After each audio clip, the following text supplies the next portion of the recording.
the 2025 Athletics opening day 26-man roster look like? Let's dive into that today on Locked On A's.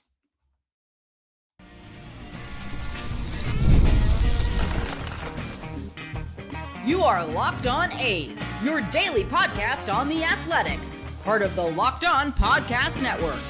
Your team every day.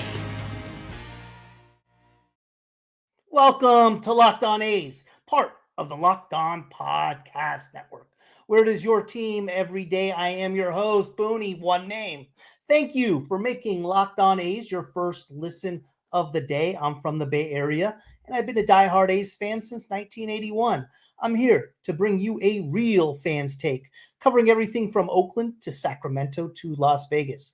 This is the place for A's fans to get the latest game breakdowns, team news, and more. This is where the passion of the fans take center stage. We are free and available wherever you get your podcast, including YouTube. And please hit that subscribe button wherever you are following the show. Happy New Year, everyone. Holidays are great, but it is sure nice to get back to some sort of normality where I actually know what day of the week it is. I can't tell you how many days I would be like, is today Tuesday, Thursday, Friday? Is it the weekend? I'm sure we all do it. So we are still officially considered off-season, which means episodes will run 3 days a week. I don't know what days those will be. It depends on news that hit the wire on the A's. But yes, it is 3 days a week, and episodes should be up at 6 a.m. during the week.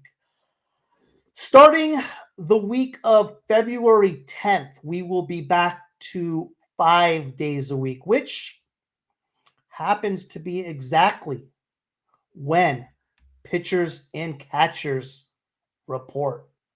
What a big day that is. It's been quiet around the A's over the holidays. I think maybe the most exciting move may have been former A's president Dave Kaval resigning, which actually made a lot of noise to the A's haters out there, as he was the second most hated individual in the A's organization.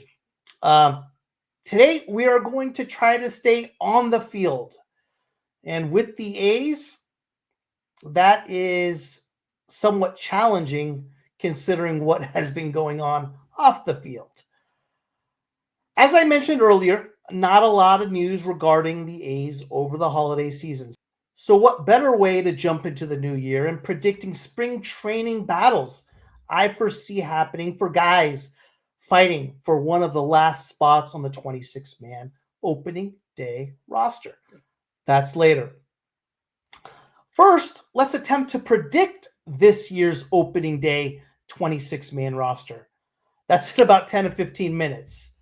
In order to predict anything, you first have to go back in time and see what worked, what didn't, and see where the A's made moves and need to make moves. Let's review the A's from July and most of August up next. Today's episode is brought to you in part by FanDuel. From big upsets to game-winning drives, the NFL playoffs are better with FanDuel. New customers can bet $5 and get $200 in bonus bets, guaranteed, win or lose. Visit FanDuel.com to get started. Now, what I do every offseason is I go back and watch every single game that began in July. And I try to watch every single game for the rest of the season. You know, I'm just kind of a baseball nerd that way. I think while most people are watching their Netflix programs or series, I go back and watch 2024 A's games. It actually gives you a fresh perspective of what happened during the games and series rather than just depending on statistics, which only tells you part of the story, right? So right now I'm through games that took place through August 18th when the A's split a series with the Giants at the Coliseum. As the A's hit the tail end of the season, I'm meaning mostly into September, much of the A's attention was what was going on off the field and anticipation of the A's last game in Oakland. I believe that did hurt the A's play on the field. But the stretch from July through about August 18th, that last 2-game set against San Francisco at the Coliseum, the A's played 12 series. And in those 12 series, they won 7 of them. They split 2 of them and lost 2 of 3 games in 3 of them. The only 3 series they lost were to the Orioles in Oakland, the Red Sox in Boston, and the Dodgers in Oakland. In each of those series they lost again. Like I said, 2 of 3. And what is also interesting about those 3 series they lost, all 3 of those series came down to the 3rd game rubber match. The A's did not lose 2 games in a row through all of July and I believe most of August. Actually, they did lose Game 3 to the Dodgers and Game 1 to the Blue Jays in Toronto. That was their only 2-game losing streak up until the last 2 games set against San Francisco in Oakland. They took 3 series from the Angels, 2 at home and 1 on the road. 1 series from the Astros at Oakland. They took series against the Phillies, Blue Jays, and Mets, which were all on the road. And they split 2 2-game sets against the Giants, 1 in Oakland, 1 in San Francisco. Over that 35-game stretch, the A's were 21-14, which was the best record in all of the American League. It was really the only time all year there was consistency in the lineup every day. Consistency in the starting pitching and in the bullpen. It was almost like clockwork, right? You had Butler leading off, playing right field. Andujar batting second, playing left field. Bleday batting third, playing center field. Rooker at DH, batting cleanup. Langoliers catching, batting fifth. Batting sixth at first base was Seth Brown for the most part. If a lefty was on the hill, it was Tyler Nevin. Batting seventh, Zach Geloff playing second. And batting eighth usually was Abraham Toro playing third base or Daryl Hernandez at third base. And batting ninth for all of July and August was Max Schumann at shortstop. Pitching rotation was J.P. Sears, Mitch Spence, Joey Estes, and Osvaldo Bido. And the fifth spot had a number of guys from Hogan Harris to Ross Stripley. I believe Paul Blackburn had a start before he was dealt to the Mets, and Joe Boyle was in there as well. Bullpen, for the most part, was predictable as you had Mason Miller closing. Now, Mason Miller did hit the IL for a short period of time towards the end of July and in August when he made a mistake and out of anger punched a wall with his left hand. I believe he ended up fracturing it. But during that time when Miller was out, Tyler Ferguson did fill in as the closer. Other than that, it was Tyler Ferguson as your eighth inning guy, Michel Otanez as the seventh inning guy. Scott Alexander was a high leverage guy along with Double-A Austin Adams. TJ McFarland was a lefty specialist. A lot of times Kotsay would put him in just to face the left-hander, one batter to get out of an inning. Lucas Ursay was a key part of the pen before he was traded over to the Royals, and Will Klein when he came over to the A's in the Ursay trade. 26-man roster with who the A's have added in the offseason and who they have lost. I'm going with 13 position players and 13 pitchers. Let's see who I got up next.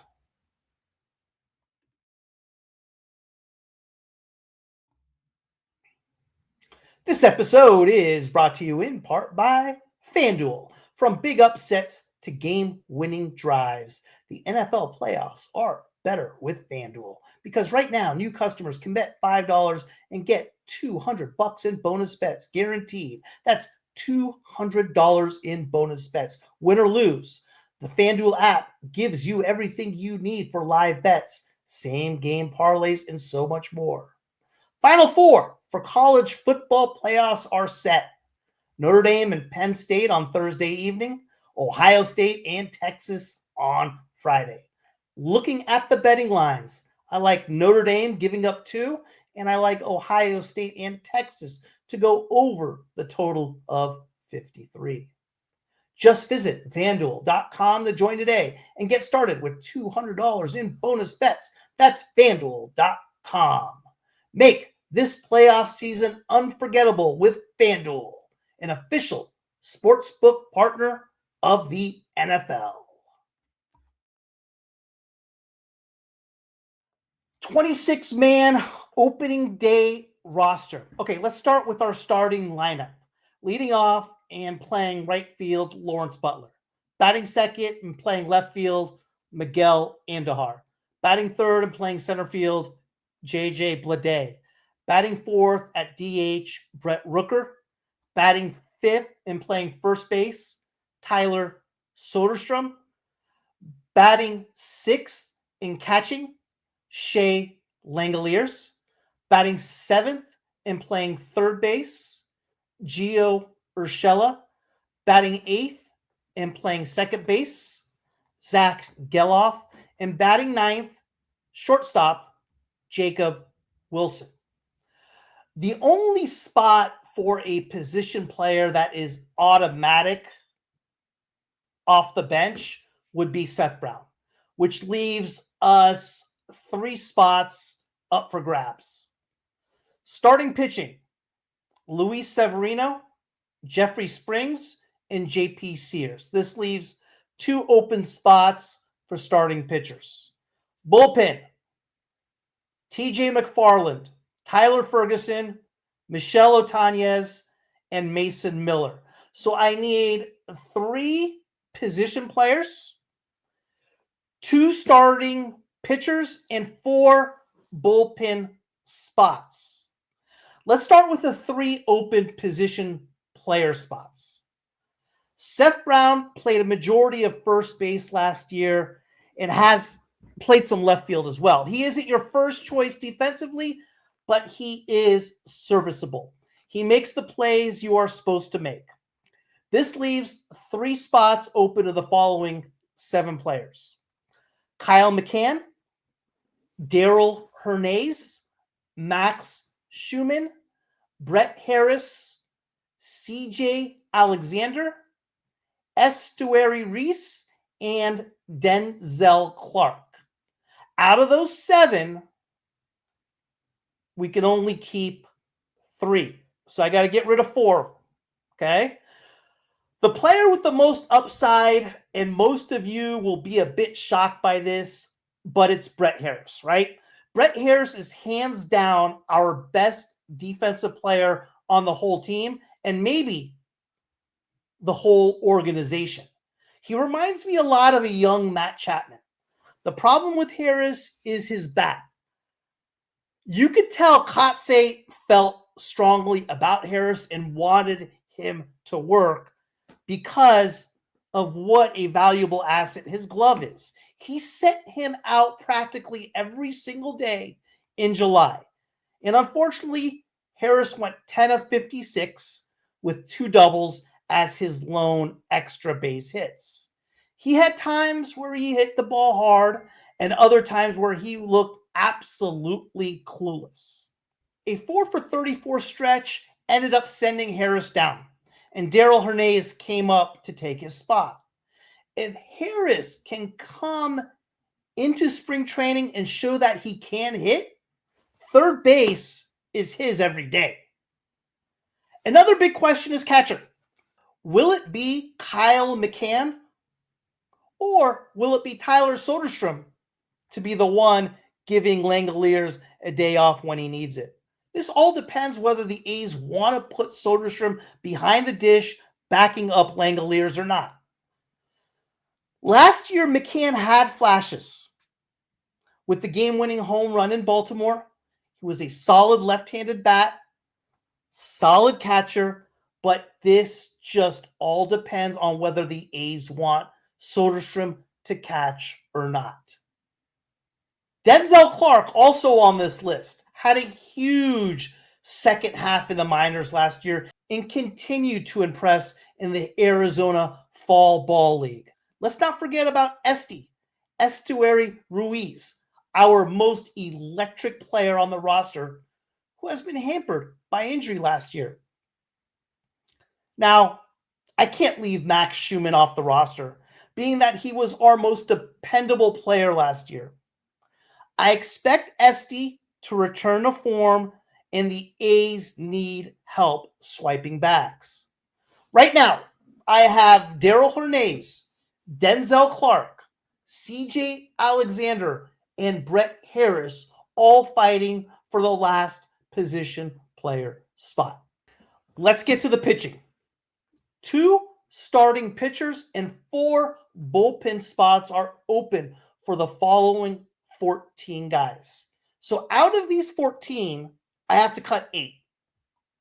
Mitch Spence, Joey Estes, Osvaldo Bido, JT Ginn, Justin Sterner, Anthony Maldonado, Ryan Cusick, Noah Murdoch, Brady Basso, Hogan Harris, Gunnar Hoglund, Will Klein, Grant Holman, and Jacob Lopez.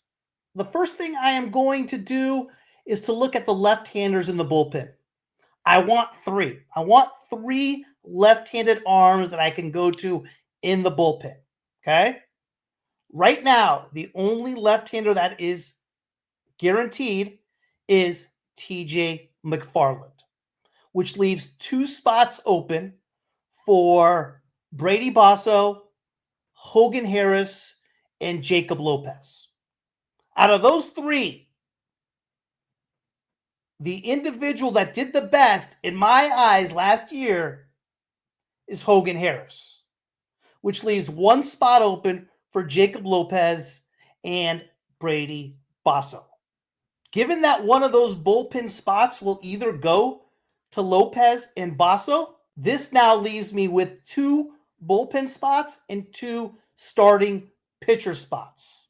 The most impressive pitcher with the best stuff is no question, hands down, Osvaldo Bido.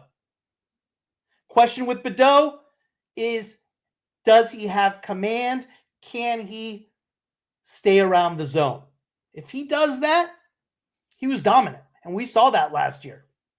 For the 5th spot is between Mitch Spence and Joey Estes. For this exercise, I'm going with Mitch Spence. Joey Estes will start the year out of the bullpen. Now, you have to remember, when Paul Blackburn and Ross Strictly came back last year from the IL in late July, Joey Estes was the odd man out. The pitching staff, when those 2 came back, were Bido, Sears, Spence, Strictly, and Blackburn. Actually, Estes even worked out of the bullpen in the series in late July in Anaheim. Given that Estes is going to the bullpen, this now leaves me with 1 relief spot open between JT Ginn, Justin Sterner, Anthony Maldonado, Ryan Cusick, Noah Murdoch, Grant Holman, Gunnar Hoglund, and Will Klein. So in summary, I have 1 left-handed bullpen spot between Brady Basso and Jacob Lopez. One right-handed bullpen spot open between a ton of guys. And I have one position player spot open between Brett Harris, Denzel Clarke, CJ Alexander, and Darell Hernandez. Let's get into spring training battles in the final spots coming up next.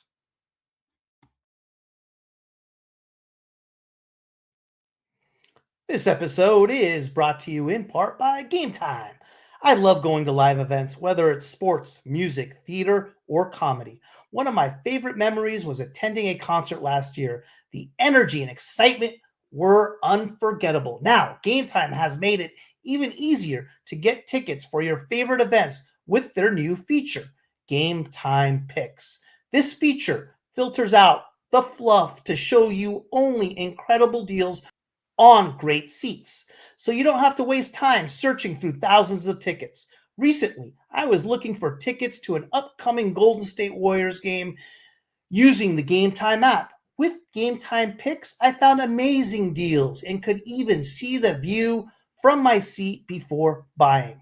The super deal was particularly impressive, offering great seats at unbeatable prices. Plus, the app's all-in pricing shows you the total cost up front with no surprise fees at checkout.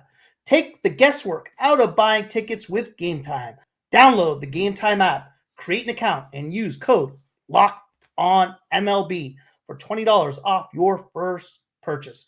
Terms apply. Again, create an account and redeem code LOCKEDONMLB for $20 off. Download Game Time today. What time is it? Game time!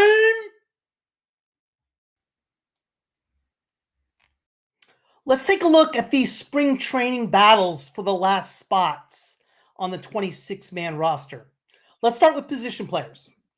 I have Seth Brown, Max Schumann, and Estuery Ruiz making the 26-man roster. This leaves one position player spot open between CJ Alexander, Darell Hernandez, Kyle McCann, and Denzel Clarke. Let's start with CJ Alexander, 28 years old, drafted 20th round by the Braves in 2018. Big left-handed hitter, plays third base, throws right. Last year in AAA, he hit .302 with 19 bombs and an OPS of .920 in 94 games, which is really, really damn good. You know who else is a left-handed bat we have coming off the bench? Seth Brown. I am interested in what Alexander does in AAA Vegas.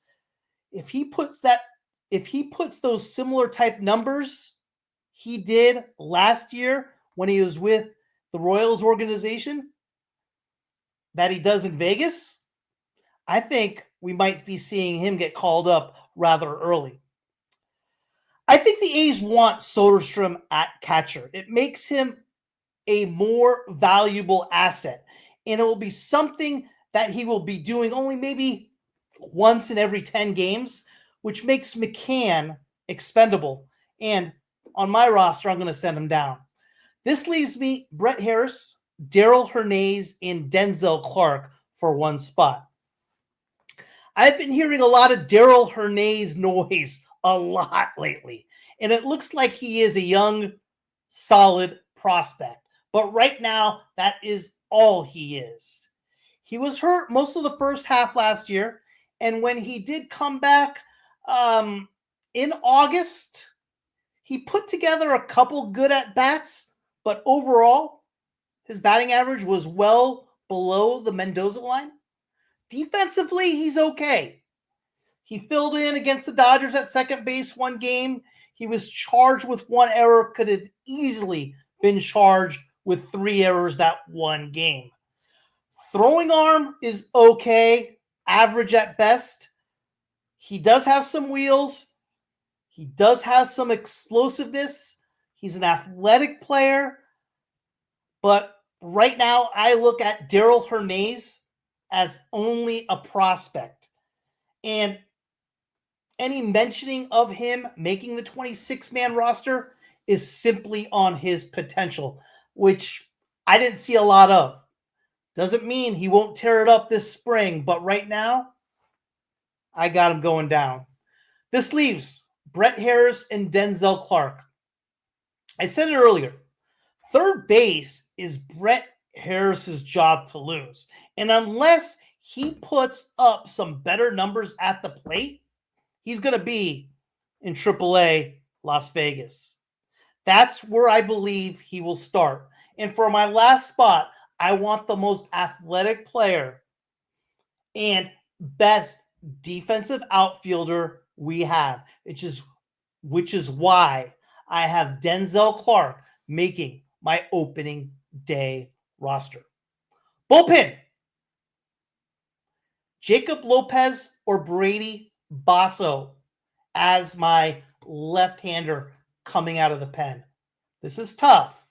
Lopez we picked up in the Jeffrey Springs trade, but Basso was there for us last year. It wasn't bad. He appeared in 7 games and started in 4 of them. His first 2 games were great, going 11 and a third innings, 8 hits, no runs, 8 Ks. The last 2 were not the best, with one of them being the last home game at the Coliseum. I can't hold that too much against him. Jacob Lopez appeared in 4 games, started in 1, which was against the Dodgers, going 5 innings, allowing only 2 hits and 1 run, but wasn't great out of the bullpen. I'm going to go with who I know.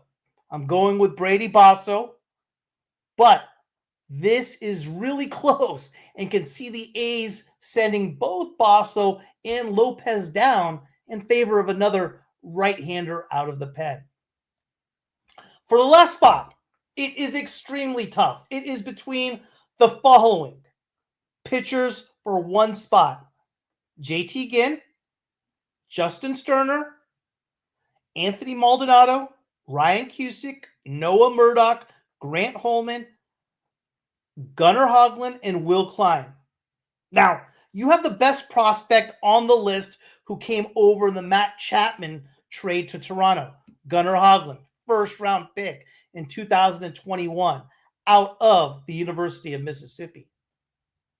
It's a group that is young, and right now I think Ginn, Ryan Cusick, Hoglund need more time. Holman and Klein are too wild, which leaves me Sterner, Maldonado, and Murdock. That is tough. But Noah Murdock being 6'8", he has gotten better. He has improved with time. His height, his improvement intrigues me. And the reason I have him on my opening day roster. Listen, it's a cliche, but obviously this is all going to come down to spring training. But it makes it fun to see what we have right now. And I'm sure I will probably change my list next week. But for now, I believe this should work. Who do you have on your list? Leave them on the comment section. Would love to know what you think. Thank you for making Locked On A's your first listen today. For your second listen, find Locked On MLB. Baseball guru Sully brings a daily blend of humor and baseball, keeping you updated on every rumor and story throughout the offseason. Find Locked On MLB on YouTube or wherever you listen to your podcast. I will see you tomorrow